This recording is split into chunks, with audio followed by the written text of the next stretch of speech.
Okay, so now in this class, we're going to continue the idea of what it means to regulate your body.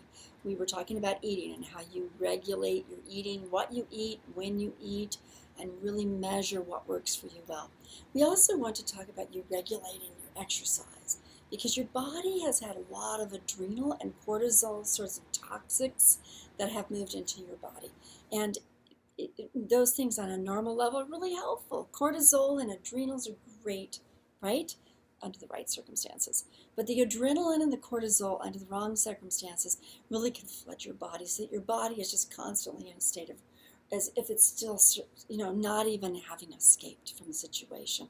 So now you want to actually help your body through exercise. And exercise does several things. One, it helps you restructure and realign your body so that your skeletal and your muscular systems remember what it's like to be aligned. It's exercises like Pilates, yoga, any sort of way that you're realigning yourself, martial arts, qigong,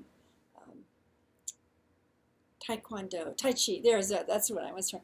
So it's like any of these that are very much about symmetry and about movement in a way that integrates your muscles and your bones together in a pattern, so that you create this pattern for your body.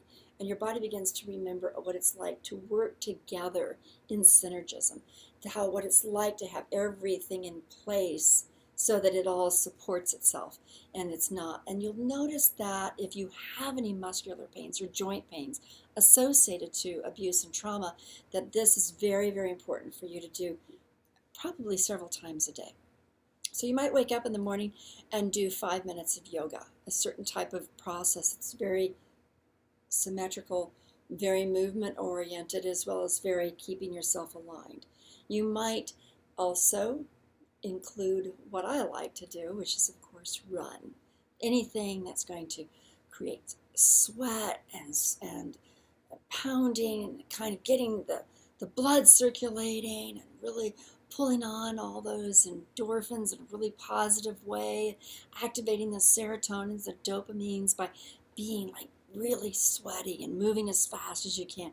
And of course that can be all sorts of things, elliptical, jumping jacks, anything, basketball, tennis, anything that keeps you moving, swimming. Oh, swimming's just amazing. Swimming's both symmetrical, really good for the muscles, very good for alignment, and also for this really build up all these very wonderful anti-stress oriented chemicals.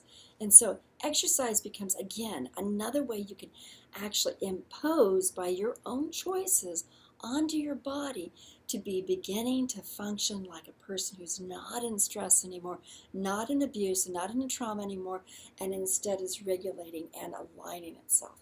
So this is incredibly important for you to exercise.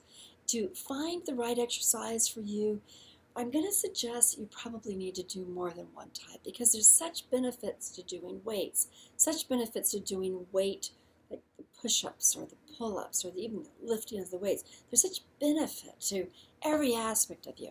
We find that under stress and abuse, there's a loss of calcium, there's a loss of a lot of other sort of nutrients, and some of these exercises actually help your body learn how to once again process these wonderful chemicals, vitamins, minerals, and neurotransmitters into your body in such a helpful sort of way.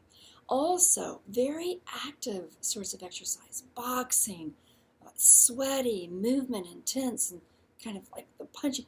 These really help you also express frustration and anger and powerlessness and move you into a sense of power. And noticing that your body grows stronger and more aligned and more connected and more fully functioning from head to toe is also very emotionally empowering for you. You're changing the biochemistry of your emotions and the way in which your brain is processing those emotions by exercising vigorously. So make sure that exercise now from today forward is part of every day. It's great to do meditation, to be very still and to practice your breathing, and that's our next video. But you know what? It's this exercising deliberately.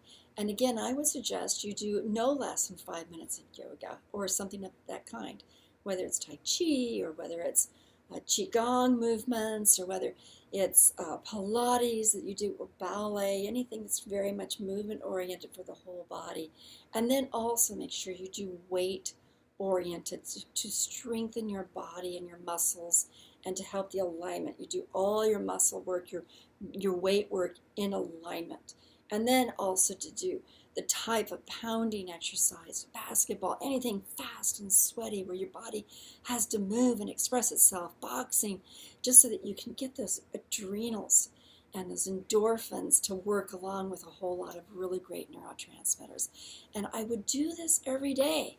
Now I know they say, four times a week, 20 minutes a day minimum. That's great, no question about it. I do 90 minutes a day. I find that it's very necessary at my age to make sure my body can be flexible and toned and burning, and that's just not even keeping up with what it needs. That's just doing the best I can. So that's my situation, and I do that. I regulate that in my day. For you, 20 minutes a day may be great. 20 minutes of running may be very different for you than 20 minutes of walking. But then again, don't forget to do these other types of movement, types of work with your body, so your body remembers how to align and how to flow and move, because it's that which is going to help your muscles remember, not the tension and the fear and the hurt and the pain and the violations that took place inside of you, but help to remember, oh, I really can move with fluidness. I can move with power. I can move with intensity. This idea that I can move my body, yet again, is you being in charge of your body. You being in charge of your recovery. And actually on this physical level, it's almost easier than trying to figure out how to be in charge of your emotions, because it's something you can do with your body as opposed to trying to navigate something that feels, to many people, very ethereal. Emotions are not necessarily as easy to maneuver as weights. Okay, so now you're going to implement some exercises into your day, in addition to the eating that we talked